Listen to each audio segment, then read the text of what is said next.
əl-vədə vəfa. Bu da xoş deyirəm vədisi. Buyurur, vədəvə gərək vəfalı olasan. Əməl eləyəsən başqa şeydir ya. Buyurur, əl-vədə vəfa.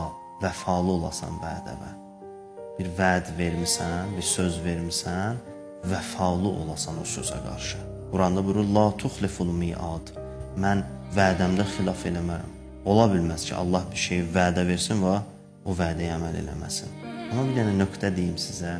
Amma təhdidində xilaf eləyər. Allah vədəsində xilaf eləmir, təhdidində xilaf eləyir. Bizi qorxudur, cəhənnəmə apararam. Belə eləsəz, bunu eləsəz, bunu eləsəz, sizi cəhənnəmə apararam. Görərsən, qiyamətdə rəhməti təcəlli eləyər, deyər, aparma. Əff eləyər. Təhdid eləmişdi bizi. Təhdidində vəfa eləməz, eləməyə bilər. Kərim əgər səni qorxutdu, amma qorxudandan sonra təhdid elədi və əməl eləmədi, kəramətindəndir. Onun böyüklüyündən.